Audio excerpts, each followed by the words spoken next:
વાત કરીએ દાહોદમાં, જ્યાં દારૂના જથ્થા પર બુલડોઝર ફેરવાયું, નાશ કરવામાં આવ્યો। 3 પોલીસ સ્ટેશનમાં જ વિદેશી દારૂ ઝડપાયો હતો, જ્યાં તેનો નાશ કરાયો। શિંગેડી ગામે 2 કરોડથી વધુના વિદેશી દારૂના જથ્થાનો નાશ કરવામાં આવ્યો।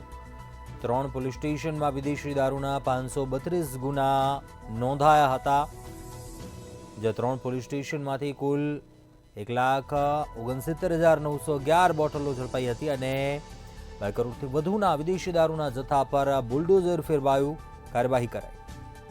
મેજિસ્ટ્રેટશ્રી દેવગઢ બારિયાનાઓની પ્રોહિબિશન મુદ્દામાલ નાશ કરવાની મંજૂરી આધારે Devgadh Baria police station, Sagtada police station તેમજ પીપલોદ પોલીસ સ્ટેશનના કુલ 532 ગુનાનો કુલ બોટલ 1,69,911 તેમજ જેની કિંમત કુલ 2,84,85,078ની અહીંયા નાશ કરવામાં આવેલ છે, જેમાં એસડીએમ શ્રી દેવગઢ બારિયા, નશાબંધી અધિકારી તેમજ લોકલ પોલીસ સ્ટેશનના અધિકારીઓ દ્વારા અત્રે એની કાર્યવાહી કરવામાં આવે છે।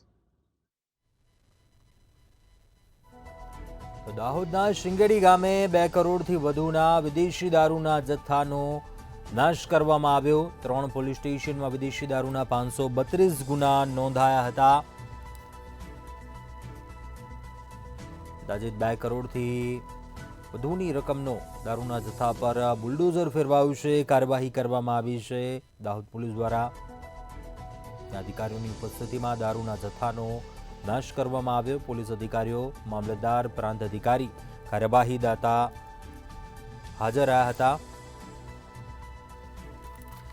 વધુ વિગતો મેળવીએ સંવાદદાતા રાહુલ મહેતા પાસેથી। રાહુલ, દાહોદમાં કરોડોની કિંમતના દારૂના જથ્થાનો નાશ કરવામાં આવ્યો, શું કાર્યવાહી, શું અપડેટ? જી સર, એમાં દેવગઢ બારિયા તાલુકાના 3 પોલીસ મથક આવેલા છે। દેવગઢ બારિયા, પીપલોદ અને જે સાગતડાના 3 પોલીસ મથક છે, એમાંથી જે 2023 અને 2024 વર્ષની અંદર જે વિદેશી દારૂનો જથ્થો ઝડપાયો હતો, એમાંથી 532 જેટલા ગુના નોંધાયા હતા અલગ અલગ। એમાં 532 ગુનાની અંદર કુલ 1,69,911 જેટલી બોટલો ઝડપાઈ હતી વિદેશી દારૂની। એમાં 2,48,85,000નો વિદેશી દારૂનો જથ્થો ઝડપાયો હતો, જે હાલ જેની મંજૂરી લેવામાં આવી હતી ને મંજૂરી મળતા જ તે જથ્થાનો નાશ કરવામાં આવ્યો હતો અને જેમાં પ્રાંત અધિકારી સહિતના અધિકારીઓ હાજર રહ્યા હતા અને એ જથ્થાનો નાશ કરીને એની ઉપર બુલડોઝર ફેરવવામાં આવ્યો હતો। ચોક્કસથી આભાર જાણકારી આપવા બદલ।